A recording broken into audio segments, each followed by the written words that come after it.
Great to have you with us. Hope you're enjoying the holiday. Now, speaking of which, the controversies about the relevance of commemorating Founders Day, among others, as a national holiday is far from ending. Legal practitioner Sam Okudzeto has added his voice to the debate. He has put up a strong justification for the commemoration and thus national holiday in relation to other matters. He spoke to Joy News' AM show host Mama V. Owusu-Abuaje. Beginning a national holiday. Why should that be a holiday? There is no UGCC, but as a political party, we have today. So let's again wipe our mind clean of that misunderstanding. Is the NPP not coming out? The NPP says that they are the successors of that, but it does not make it it. I think that's the misunderstanding. They say that that's their origin. But then I also misinterpret and I said that, okay, that's the origin. But Nkrumah was also the General Secretary of the UGCC. So that's also the origin of the CPP also. So when you understand it from that angle, then of course the argument is dead. There's actually no argument. But why should it be a national day then? No, the national day was to say that our ancestors at a particular point in time realized that we can no longer stay under a colonial government, and that it was time for us, as people indigenous of Africa, take the strings of governance into our own hands and govern ourselves. So we need to organize ourselves in order to tell the colonial government to go. And that's exactly what they did. That was exactly what they did. And you remember that events were triggered by the occurrence that occurred on 24 February of 48.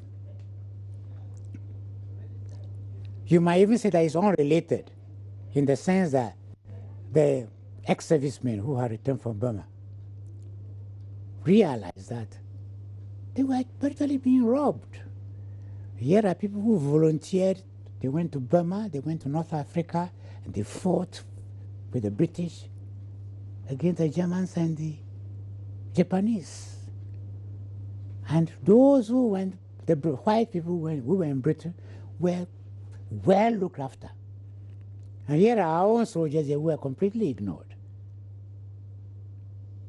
And so they were marching to Christiansborg Castle to see the governor with a petition and say, hey, you can't discriminate against us. We also deserve to be looked after because we preserve the British Empire. And then, of course, Chrissy became crazy and shot the 3 soldiers at the crossroads. And of course, it inflamed the sentiments of the people. And then the riot set in. The European shops were looted. Of course, the colonial government at that time was thinking that, hey, these UGCC people, they are the cause of, they must have stirred the people to do this. So they went and collected them and locked them up.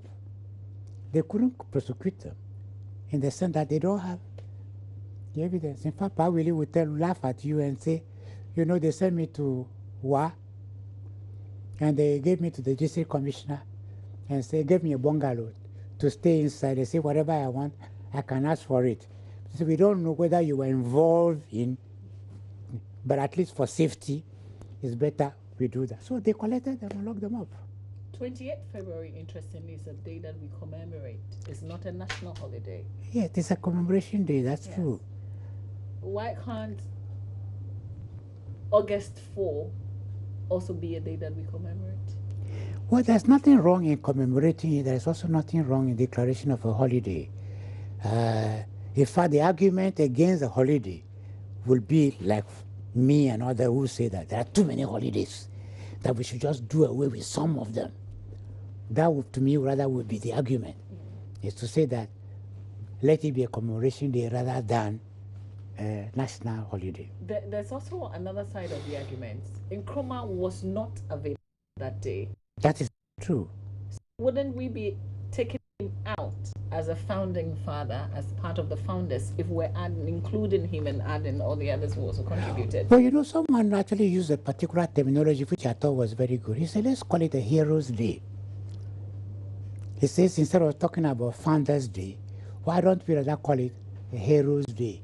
So it's a question of the heroes who have all been involved, which of course will also include the soldiers who were shot, because they were also part of the heroes. Then we need to choose a neutral date then.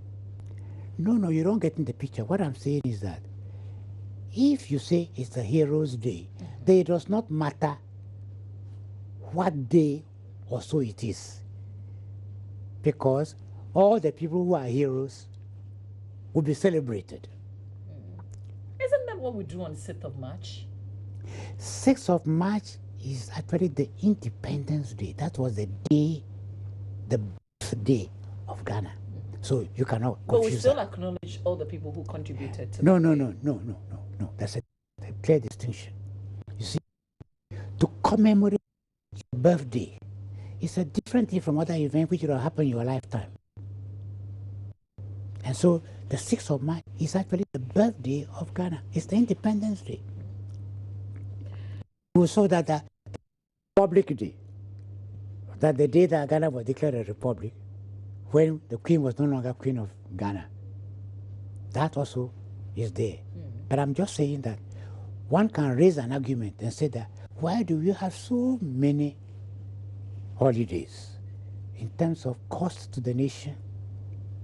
How much does the nation lose for a day? Because we've even developed a bad habit whereby if the day falls on a Saturday or a Sunday, then we declare the Monday also as a holiday. I don't know where all this came from. But these are matters maybe we should do a little bit of rethinking about and say that, okay, if it is Saturday, let it be Saturday. If it is Sunday, let it be Sunday. There's no reason why you should add an extra day, because in all that, productivity is lost. And actually billions of cities is lost to the nation because of that alone. So that to me would be the argument that is worth debating. What do you make of the intention of the president now to go to Parliament, get to the subsidiary legislation and make these holidays law, really? Because all this while we've been using the executive instruments to declare the days as holidays. I suppose, you see, the reason to make the thing a law by legislation is just to change this whole idea of one person comes and then he takes a decision as president and then we do it, rather than something that is the law. And therefore, you cannot just come and change it. You remember the argument about, what's his name? Flagstaff House. The person who built it gave it the one name. And then somebody else came and changed it to Flagstaff House, because there was no legislation carrying it. Therefore, he just took an executive decision and it was done. It is to prevent things of that nature from happening. Because those who changed to Flagstaff House misunderstood what Flagstaff House meant. That was actually the army headquarters, which Nkrumah, instead of staying in the castle, moved to. The castle was still seat of government, but he moved to Flagstaff House, which was actually the army headquarters. And therefore,